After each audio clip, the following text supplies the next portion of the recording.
Hello प्यारे विद्यार्थियों, class 9 के हिंदी के टॉपर्स बच्चों, एक बार फिर आप सबका बहुत बहुत स्वागत है आपके अपने YouTube channel learn Hindi with Anju ma'am में।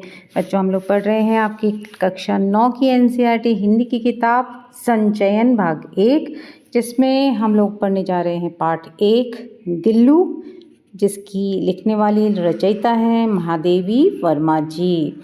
तो इसका हम लोगों ने बच्चों एक्सप्लेनेशन भाग 1 पहले पढ़ लिया है, अच्छी तरह से समझा था इस पाठ को।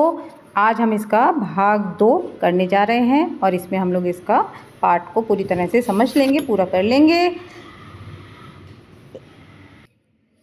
भाग 1 में आप लोगों ने देखा था बच्चों कि महादेवी वर्मा जी ने किस तरह से गिलहरी के एक छोटे बच्चे को कौवों से बचाया, फिर उन्होंने उसको अपने पास पाल लिया था। 2 साल तक वो उनके पास रहा। अब उसी कहानी को हम लोग आगे बढ़ाते हैं। नेक्स्ट पेज 5 से हम लोग इसको पढ़ने जा रहे हैं। ये देखिए, पेज 5 पे देखते हैं। मेरे कमरे से बाहर जाने पर गिल्लू भी खिड़की की खुली जाली की राह बाहर चला जाता और दिन भर गिलहरियों के झुंड का नेता बना हर डाल पर उछलता कूदता रहता और ठीक 4 बजे वह खिड़की से भीतर आकर अपने झूले में झूलने लगता। ठीक है, तो उसने क्या करा था, गिल्लू ने भी अपना रूटीन लेखिका के रूटीन जैसा बना लिया था और वो कमरे से जैसे वो चली जाती तो वो भी अपनी जाली से बाहर निकल जाता। दिन भर बाहर घूमता, गिलहरियों के झुंड में नेता बन के घूमता रहता और ठीक 4 बजे जब लेखिका के आने का समय होता तो वो उस खिड़की से भीतर आकर अपने झूले में झूलने लगता। मुझे चौंकाने की इच्छा उसमें न जाने कब और कैसे उत्पन्न हो गई थी। कभी फूलदान के फूलों में छिप जाता, कभी पर्दे के चुन्नट में और कभी सोनजूही की पत्तियों में। तो इस तरह से वो छुप कर अचानक निकलकर लेखिका को चौंका देता था। मेरे पास बहुत से पशु पक्षी हैं और उनका मुझसे लगाव भी कम नहीं है, परंतु उनमें से किसी को मेरे साथ मेरी थाली में खाने की हिम्मत हुई हो ऐसा मुझे स्मरण नहीं आता। गिल्लू इनमें अपवाद था, है ना। अपवाद किसे कहते हैं, जो सामान्य नियम के विरुद्ध होता है ना, जो सामान्य नियम से अलग होता है।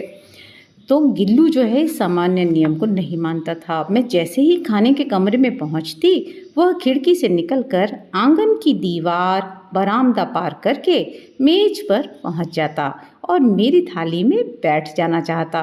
बड़ी कठिनाई से मैंने उसे थाली के पास बैठना सिखाया, जहां बैठकर वह मेरी थाली में से एक एक चावल उठाकर बड़ी सफाई से खाता रहता।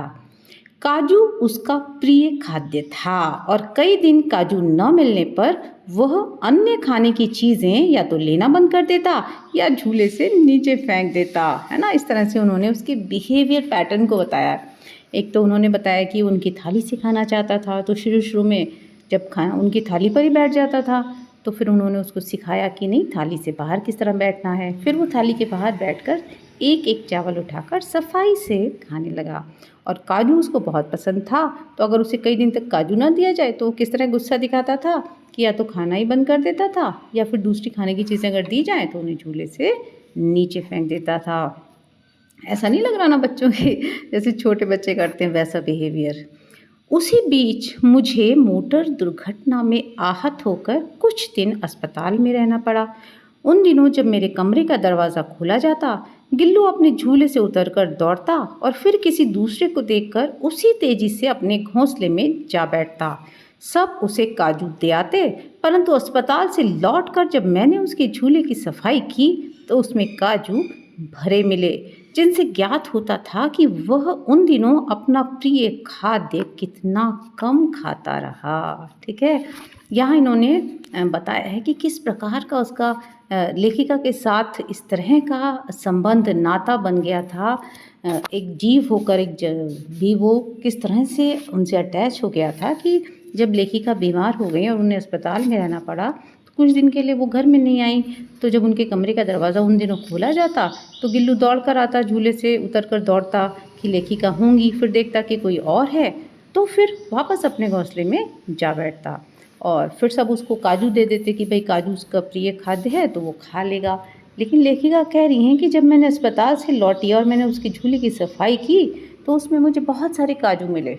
इससे मुझे पता लगा कि काजू जो उसको इतना पसंद था वो, लेकिन उन दिनों वो भी नहीं खा रहा था, यानी कि वो लेखिका को मिस कर रहा था, याद कर रहा था।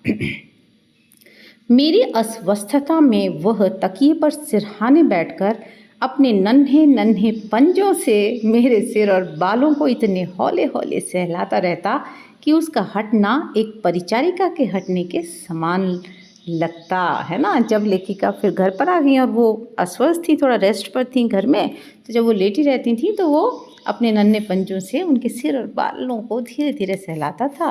तो लेखिका कह रही हैं कि उन्हें ऐसा लगता था जब वो हट जाता था वहाँ से, तो ऐसा लगता था कि जो उनकी सेविका है, उनकी जो हेल्पर है, उनकी मदद करने वाली है, वो हट गई है। उन्हें इतना अच्छा फील होता था उसके साथ। गर्मियों में जब मैं दोपहर में काम करती रहती तो गिल्लू न बाहर जाता न अपने झूले में बैठता। उसने मेरे निकट रहने के साथ गर्मी से बचने का एक सर्वथा नया उपाय खोज निकाला था। वह मेरे पास रखी सुराही पर लेट जाता और इस प्रकार समीप भी रहता और ठंडक में भी रहता। ठीक है, तो इस पैराग्राफ में हमें क्या पता लग रहा है कि वो गिल्लू को लेखिका का साथ इतना पसंद था कि जब वो घर में रहती थी और वो दोपहर में गर्मियों में घर ही में रहती थी तो वो कहीं भी नहीं जाता था, वो उन्हीं के आसपास ही बैठा रहता था। और उसे गर्मी नहीं लगे इसके लिए उसने क्या करता था, उनके पास सुराही जो रखी थी पानी की, उस पर लेट जाता था, जिससे उसे थोड़ी ठंडक भी मिलती रहती थी और उनके पास ही वो रहता था। इससे मतलब उनको इतना पसंद करता था, है ना। गिलहरियों की जीवन की अवधि 2 वर्ष से अधिक नहीं होती, अतः गिल्लू की जीवन यात्रा का अंत आ ही गया। दिन भर उसने न कुछ खाया न बाहर गया। रात में अंत की यातना में भी वह अपने झूले से उतरकर मेरे बिस्तर पर आया और ठंडे पंजों से मेरी वही उंगली पकड़कर हाथ से चिपक गया जिसे उसने अपने बचपन की मरणासन्न स्थिति में पकड़ा था।